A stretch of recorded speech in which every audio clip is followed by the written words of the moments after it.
안녕하십니까. 더불어민주당 교육위원회에서 활동하고 있는 강민정입니다. 다 아시다시피 올해 교육부가 상반기 킬러 문항이라고 하는 핵폭탄을 사실 교육계에 투척을 했습니다. 그 시발점은 대통령의 발언에서 시작해서 교육계 안팎에 전혀 이 문제에 대한 준비나 논의도 없이 폭탄을 투척했고, 그것으로 인한 학생과 특히 수험생과 학부모의 걱정과 우려, 불안 이런 것들은 정말 감당할 수 없을 정도로 증폭됐다는 사실이 아직도 기억에 생생합니다.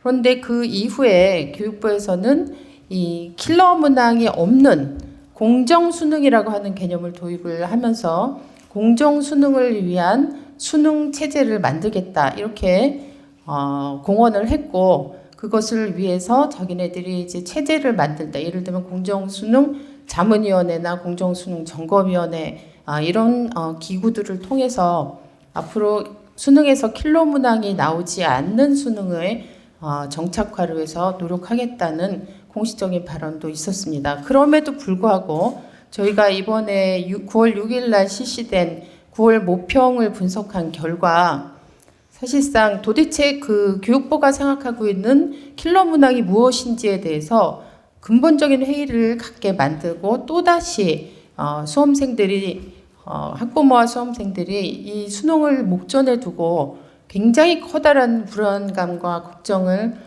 혼란을 야기시킬 수밖에 없는 그런 상황을 또 한 번 만들어냈습니다. 이번에 수능 그 응시자 수가 예년에 비해서 비교할 수 없을 정도로 엄청나게 많이 증가됐다는 사실을 아마 기사를 통해서나 접하신 분들이 있을 것입니다. 이것이 무엇을 의미하는 거겠습니까?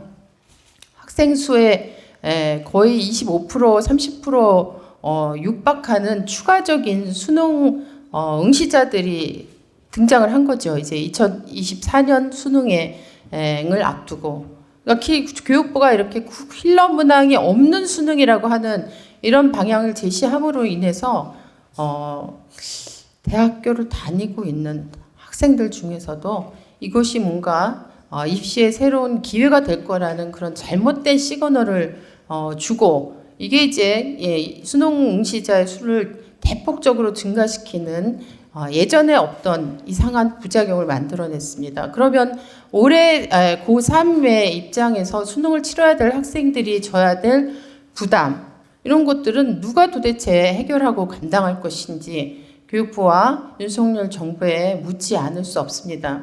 지금 이제 수능이 한 달 조금 더 밖에 안 남았습니다. 아직도 교육부는 공정수능 자문위원회 겨우 하나 9월 모평이 치러지는 그날 만들었고, 공정수능 점검위원회라고 하는 거, 실질적으로 문항을 분석해서 자기네들이 약속한 대로 수능을 출제하기 위한 실질적인 기구인 공정수능 점검위원회는 현재 만들어지지도 않은 상태입니다.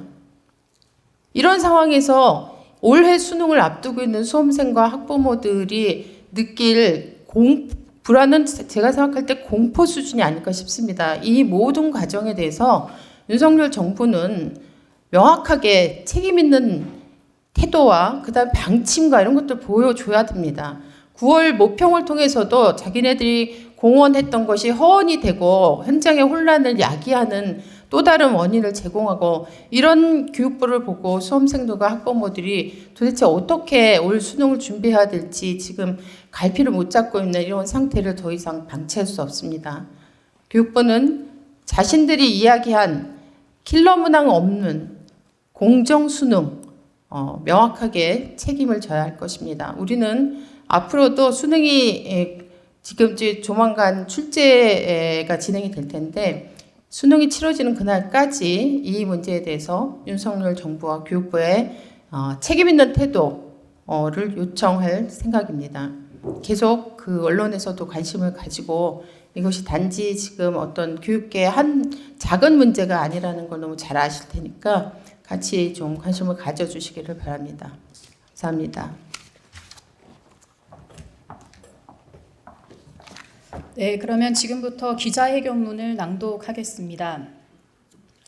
더불어민주당 강민정 국회의원과 강두구 국회의원 사교육 걱정 없는 세상은 9월 25일 오전 10시에 2024학년도 수능 9월 모의평가의 수학영역 문항의 고교 교육과정 준수 여부 분석 결과를 발표하는 기자회견을 개최합니다. 교육부는 지난 6월 이후 사교육 경감 대책의 일환으로 공정한 수능을 위해 다음과 같은 정책을 발표했습니다.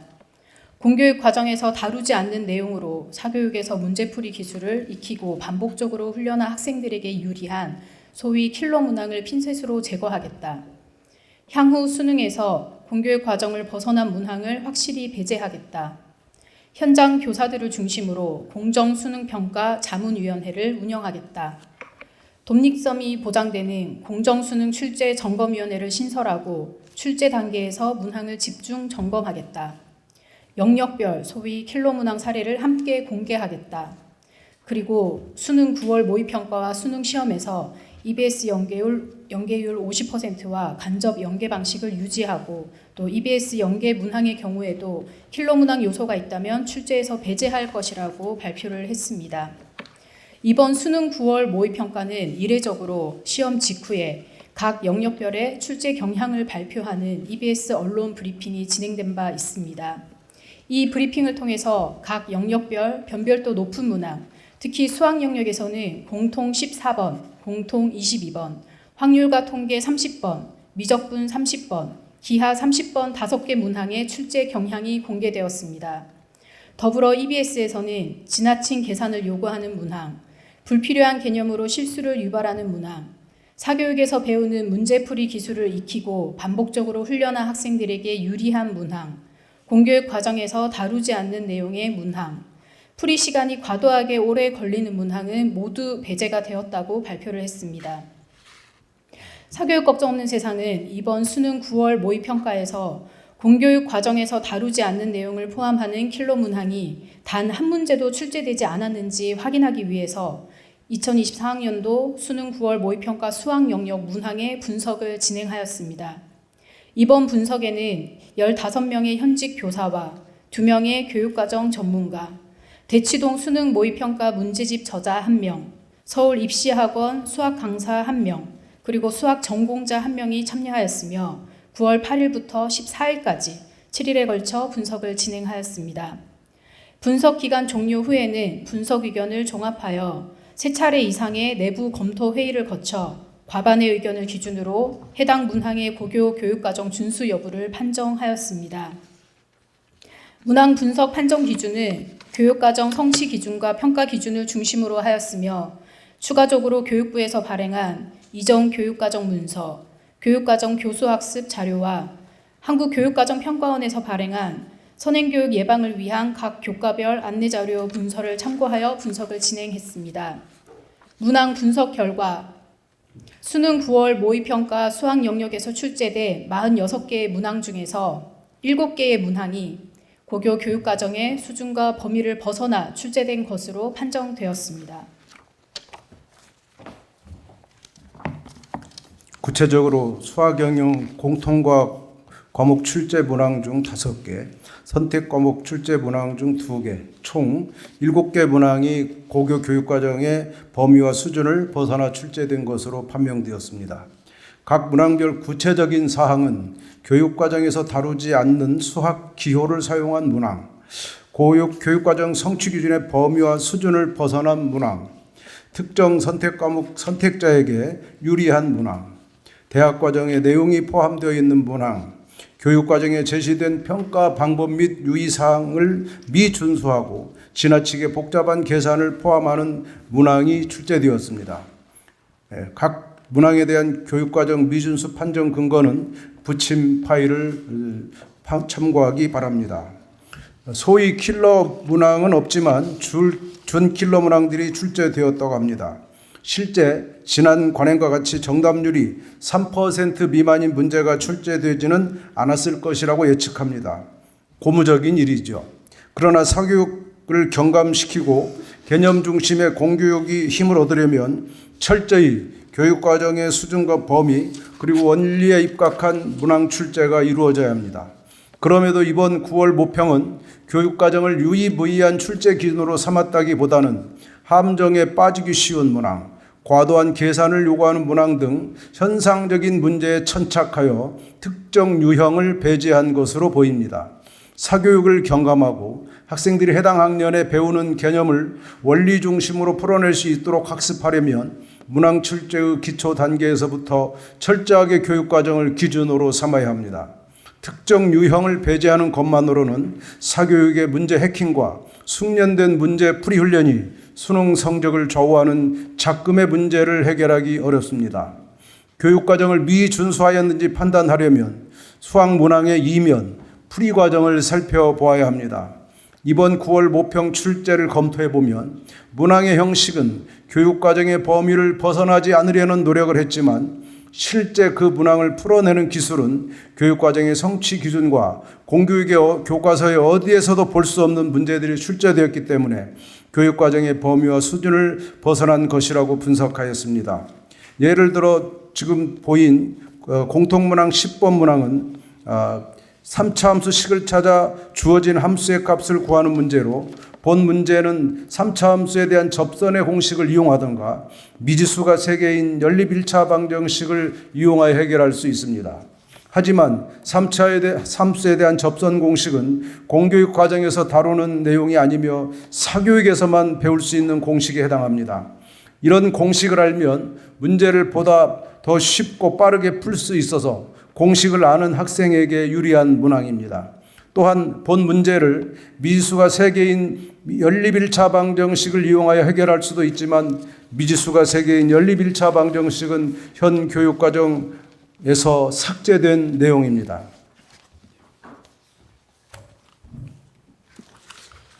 교육부가 지난 6월 수능에서 고교 교육과정을 벗어난 킬러 문항 출제를 배제하겠다라는 원칙을 내세웠으나 이 원칙은 지켜지지 않았습니다. 여전히 지난 6월 모의평가와 같이 이번 9월 모의평가에서도 공교육만으로 대비할 수 없는 고교 교육과정의 범위와 수준을 벗어난 문항이 다수 출제되었습니다. 이 문제의 가장 큰 피해자는 대학 입시를 준비하는 수험생과 그리고 학부모입니다. 여전히 공교육만으로는 대비할 수 없는 문제 출제로 인해서 학생들은 더욱더 사교육에 의존하게 될 수밖에 없으며 이런 문제는 고스란히 수험생과 학부모의 입시 고통으로 이어지고 그리고 연결됩니다. 교육부는 앞서 발표한 수능에서 공교육으로 대비할 수 없는 문항인 킬러 문항 배제 원칙을 반드시 지켜야 합니다. 이를 위해서는 교육부는 9월 모의평가에서 고교 교육과정을 벗어난 문항이 출제된 사실을 인정하고 그리고 지난 6월 모의평가에서와 같이 동일하게 수능 9월 모의평가에서 출제된 교육과정 미준수 문항과 그 출제 근거를 명확하게 공개해야 합니다. 그뿐만 아니라 11월에 시행될 수능 시험에서는 킬러 문항이 단 한 문제도 출제되지 않도록 개선 방안 및 대안을 즉시 마련해서 시행해야 할 것입니다. 또한 수능 정상화를 위해서 교육부에서 내세웠던 공정수능평가 자문위원회 그리고 공정수능 출제점검위원회의 기능을 재확인하고 킬러 문항 검토 과정을 점검해서 수능 정상화를 위해서 신설된 두 위원회가 유명무실해지지 않도록 해야 할 것입니다.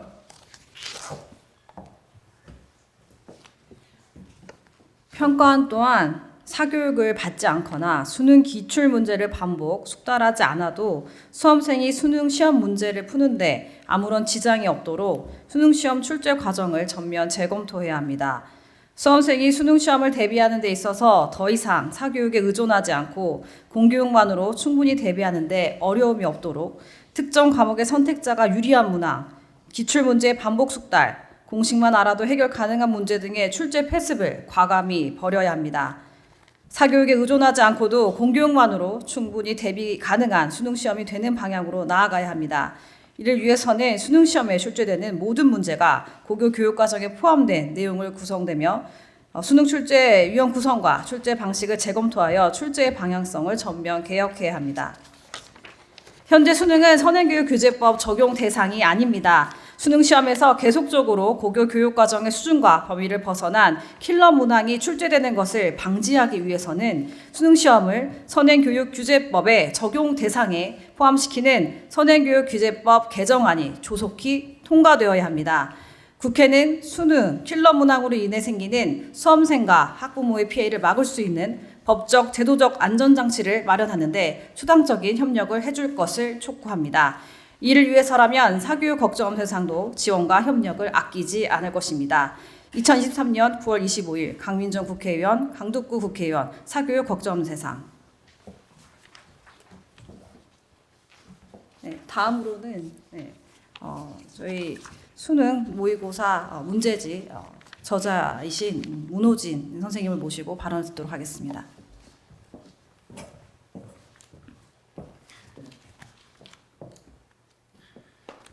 네, 안녕하십니까. 저는 수능 킬러 문제 모의고사의 좀 시초라고 할 수 있는 책을 좀 썼었던 입장이었었고요. 좀 그러다 보니까 좀 이제 작년에 어떤 좀 학생들이 좀 얘기하는 거 아니면 저하고 이제 좀 친하게 지내는 선생님들이 말씀하시는 강사 선생님들이 말씀하시는 얘기를 좀 들어봤을 때 사교육 모의고사에서 나오는 문항이 지금 수능에 나오는 30개 문항 전체하고 좀 이제 비슷하다. 사교육 모의고사에서 거의 비슷한 문항들을 풀어보고 좀 수능에 들어갈 수 있다. 좀 그런 말씀들을 들었었고, 저 역시 좀 이제 그런 지적에 좀 동감하고 문제의식을 좀 크게 느껴서 사교육걱정센터에서 활동하게 된 문호진이라고 합니다. 그런 의미에서 좀 수학 모의고사를 썼던 입장에서 이번에 센터 논평에 들어가서 어떤 15명의 교사 선생님들 그리고 이제 최수희 박사님과 김상우 선생님과 함께 일단 논평 과정에 좀 참여를 해서 좀 현장에서 좀 바라보는 시각이 좀 어떠한지 학생들이 좀 이제 이런 문제풀이를 좀 어떻게 느끼는지를 논평에 담아내려고 노력을 좀 했습니다. 물론 아무래도 이제 입시 어떤 전문가 입장에서 바라보는 시각하고 어떤 교사나 교육과정 입장 전문가 입장에서 바라보는 시각 자체가 완전히 동일할 수는 없습니다만 그래도 어쨌든 같이 일하는 좀 틀을 마련을 하고 어떤 논평에서 그래도 이제 좀 저희가 봤을 때 좀 이제 어떤 학생들이 좀 어떻게 느끼는지 어떤 시각을 좀 담아내려고 노력을 한 편이었었습니다.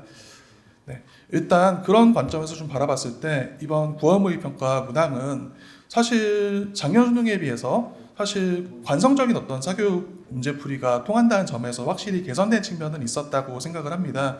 다만 어떤 그 대응책이라는 것은 사실 좀 미봉책에 좀 불과했다는 생각을 많이 갖게 됩니다. 나오는 문항들이 학원이나 인강에서 좀 다루는 어떤 문제집에서 나오는 문항들과 예전에는 많이 유사했다고 한다면 이번 9월 모의평가에 나온 문항들은 사실 좀 내신 대비 사교육 문제집에 나온 문항들하고 상당히 많이 유사한 측면이 있었고 유형 역시 좀 최근 19년도부터 한 2년도까지 유행했던 문항들이 2, 3년도 수능까지 나왔다고 한다면 이번 9월 모의평가에는 한 2010년대, 2000년대 이런 식으로 좀 과거 수능에 나왔던 그리고 이제 그 당시 사교육이 많이 이제 공략에 성공했던 유형들이 많이 출제가 됐었습니다. 그렇기 때문에 학생들 입장에서 사실 어떻게 보면 좀 사교육의 유리함이 많이 줄었다는 생각을 좀 갖기는 어려운 시험지였다는 생각을 갖게 됩니다. 그리고 또 좀 제가 어떤 간접적으로 전해들은 바들을 종합을 해봤을 때 어떤 재수학원 내에서의 어떤 학생들이 유리함이 줄지 않았다는 생각도 마찬가지로 좀 갖게 되는 측면이 좀 있었습니다. 그런 점에서 제가 어떤 센터에 바라보는 시각하고 어떤 개별 문항을 어떤 접근하는 어떤 논리나 관점 자체가 완전히 동일할 수는 없다고 하더라도 좀 지금의 어떤 수능에 대해서 큰 틀에서의 문제 예식에는 완전히 좀 동의를 하는 바고 또 어떤 이런 문제가 단순히 킬러 문항을 핀셋 제거하는 식의 지금의 어떤 대응에서 머무르지 않고 좀 예전 과거 수능부터 올해 이제 11월에 치러질 수능까지 해서 그 수능에서 알겠습니다. 어떤 문제들이 좀 출제가 됐고 그래서 좀 어떻게 좀 이제 출제가 좀 총체적으로 좀 바꿔나가야 될지에 대해서 좀 수능이 끝나고 나서 좀 논의가 새롭게 이루어지기를 좀 희망하면서 좀 이제 이런 논평에 좀 참여를 하게 됐고 저 역시 이제 어쨌든 거들게 됐다는 말씀을 드리면서 이제 발언을 마치려고 합니다. 네, 다음 순서에 기자회견이 있어서요. 저희 그 다음 교사 발언과 마무리 발언과 또 질의응답은 여기 앞에 나가서 진행을 하도록 하겠습니다.